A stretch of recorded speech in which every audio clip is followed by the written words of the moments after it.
Hey dudes, Silhouette Soltis back again with another episode of Memories of Vanilla for you all. Last time, I told the first half of my first ever experience in Zul'Farrak. And while some of the memories in that were fuzzy, today's continuation is still clear as day. So join me as I finish off my first ever Zul'Farrak adventure.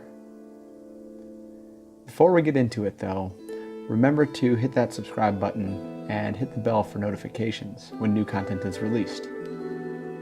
I'm adding a lot of stuff before WoW Classic comes out, and you probably don't want to miss it, assuming you are interested in this kind of thing. But with that out of the way, let's dive right back into this, shall we?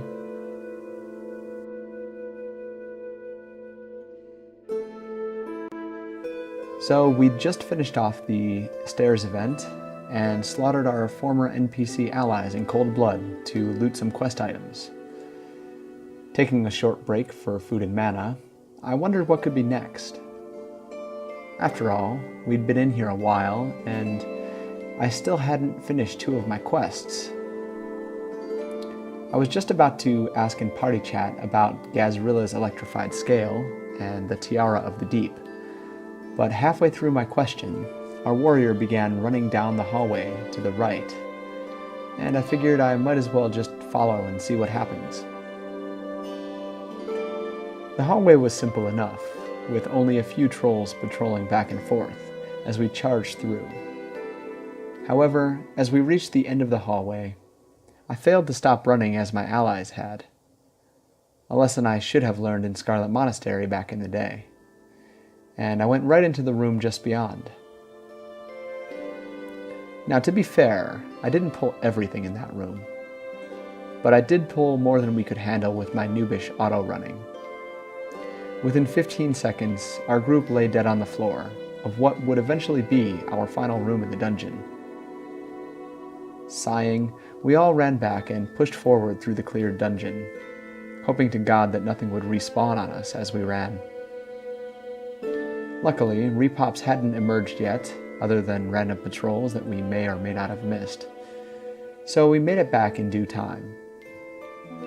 Buffing up, I apologized and promised to stay back this time as our tank prepared for the pulls. Carefully, as if he was some kind of pro now or something, our warrior marked and pulled each pack back into the hallway for us to deal with. Our 2 other DPS cast some CC on the mobs as they came in, and one by one they fell.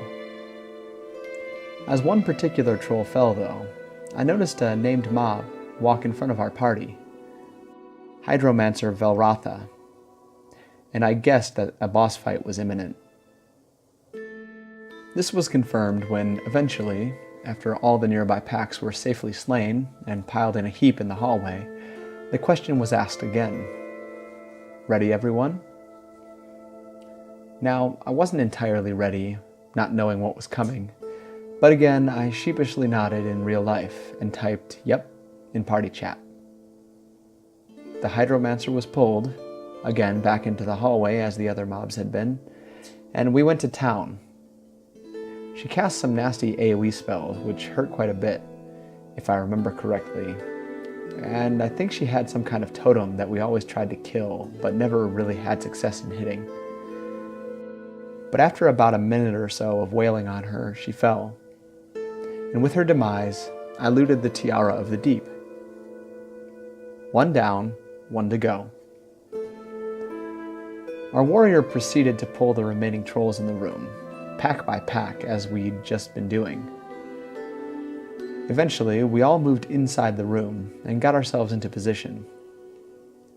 Our caster DPS, Hunter, and I all stood to the right side of the pool, while the warrior was stood directly in front, and our druid healer right next to a gong in the back. One final time, the words lit up in chat. Ready? We all nodded. This was it, the final boss. Let's do this. The gong rang out with a crash through my speakers, and immediately I was blown away. For out of the pool of water emerged a giant 3-headed hydra, Gazrilla. and I knew that he must be it. The way to get that quest item that I needed for that sweet, sweet 3% mount speed increase item. Carefully, after waiting for at least 2 stacks of Sunder armor, I began my spells. Honestly, the fight wasn't too spectacular, although we did almost wipe due to the tank getting knocked back out of range of our druid. Luckily, he managed to pull some crazy healer magic, and our warrior survived, but not without some serious positioning issues. We all scattered to get it into better places quickly, and resumed our assault. Soon enough, the giant lizard fell, and with it, our adventure in Zul'Farrak came to a close. I looted the scale, said thanks to my group, and added several new members to my friends list. With a smile about 10 feet wide, I hit my hearthstone and said goodbye to the desert trolls. For now. I hope you enjoyed this 2-part story of my first adventure in Zul'Farrak.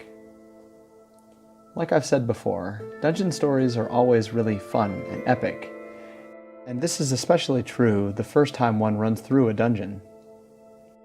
You might have noticed that our group didn't actually kill the last 2 bosses of this dungeon. Well, when we were doing the NPC killing after the stairs, we accidentally, or unknowingly, killed the goblin as he ran away. Thus, he never opened the door to the final bosses. This was way back when he could actually be targeted, and so we kinda screwed ourselves over on that one.